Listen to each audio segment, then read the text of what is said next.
தோழர் வசீகரன் அவர்களே, ஆம் ஆத்மி செயலாளர் ஸ்டெல்லா அவர்களே, ஆம் ஆத்மி தஞ்சை மாவட்ட ஒருங்கிணைப்பாளர் சாலிக் அவர்களே, இந்த கண்டன உரை ஆற்றி சென்றிருக்கின்ற மாநகர் மாவட்ட காங்கிரஸ் கட்சி தலைவர் பி.ஜே. ராஜேந்திரன் அவர்களே,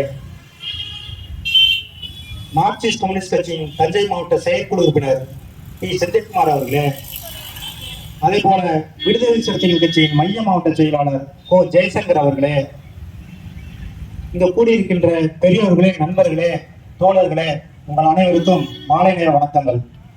தோழர்களே, இன்றைக்கு இந்தியா எங்கு சென்று கொண்டிருக்கிறது என்று ஒரு அச்சத்தை அரவிந்த் கெஜ்ரிவால் அவருடைய கைது நடவடிக்கை நம்மை கேள்வி எழுப்பி கொண்டிருக்கிறது. தோழர்களே, செய்யாத தவறுக்கு ஒருத்தருக்கு சிறை தண்டனை அளிக்கிறாங்க.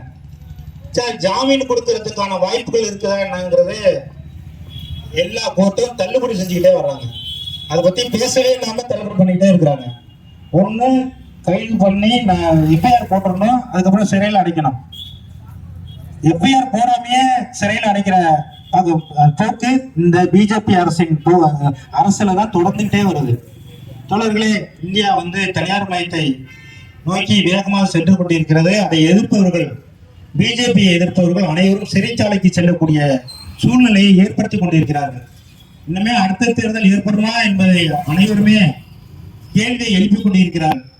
அதே பிஜேபி காஷ்மீர் மாநிலத்தின் முன்னாள் கவர்னர் அவரே ஓப்பனா சொல்லிட்டாரு, அந்த புல்வாமா தாக்குதல போலியான தாக்குதல், அதை வச்சு ஆட்சிக்கு வந்துட்டாரு.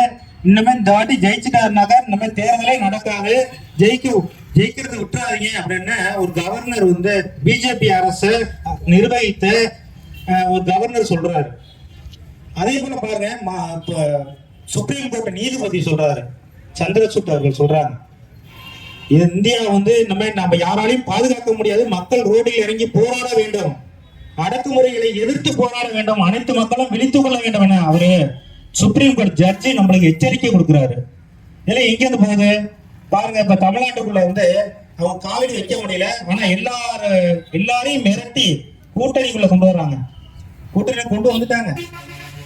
அதாவது இப்ப பக்கத்துல கனம் இருக்கிறவங்க தானே வழியில போறதுக்கு பயன்படும். அது மாதிரி எவன் தேடி வச்சிருக்கானோ அவங்களும் கூட்டணி ஓடியே போயிட்டான். வேறு வழியே இல்ல அரவிந்த் கெஜ்ரிவால் மாதிரி ஜெயில இருக்கணும். அரவிந்த் கெஜ்ரிவால், ஹேமந்த் சோரன் போன்ற முதலமைச்சர்களே இப்ப இன்னைக்கு எஃப்ஐஆர் போடாமையே சிறைக்கு போகக்கூடிய சூழ்நிலை ஏற்பட்டுக்கிட்டு இருக்கு. இன்னைக்கு பாருங்க, எல்லாமே தனியார் மயம். இன்னைக்கு ட்ரெயின் ஓடுது. இன்னைக்கு வந்தே பாரத்னு ஒரு ட்ரெயின் ஓட்டிருக்கான் பாருங்க, அது தண்டகனா அரசாங்கத்தோடது. நிர்வகிக்கிற சிக்னல் மேன்ல இருந்து பாயிண்ட்ஸ் மேன்ல இருந்து இந்த கேட் கீப்பர் எல்லாருமே அரசாங்கத்தோட ஆட்கள். ரயில்வே ஸ்டேஷன்லாம் கவர்மெண்டோடது, மக்களோடது.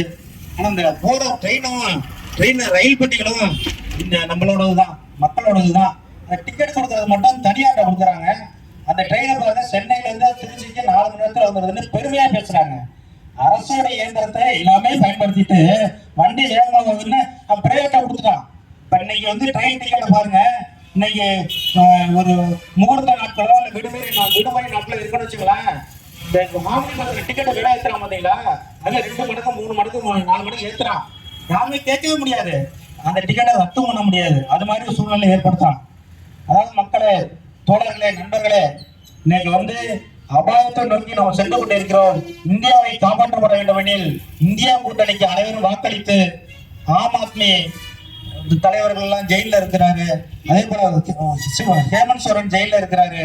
அனைத்து எதிர்கட்சி தலைவர்களும் விரைவில் சிறைக்கு செல்லக்கூடிய சூழ்நிலை உருவாகி கொண்டிருக்கிறது. இதெல்லாம் முறையடிக்க வேண்டும் என்றால் நாம் வருகிற 19ஆம் தேதி நம்மளுடைய இந்தியா கூட்டணி வேட்பாளர்களுக்கு நாம் எந்த பகுதியை சேர்ந்திருந்தாலும் இந்தியா கூட்டணி வேட்பாளர்களுக்கு ஆதரவு அளித்து வெற்றி பெற செய்வதன் மூலமாக பிஜேபி அரசை துடைத்தெறிய நம்ம அனைவரும் கைது கொடுத்து செல்வோம் என்று கூறி எனக்கு வாய்ப்பளித்த ஆம் ஆத்மி தோழர்களுக்கு நன்றி தெரிவித்து விடைபெறுகிறேன். நன்றி, வணக்கம்.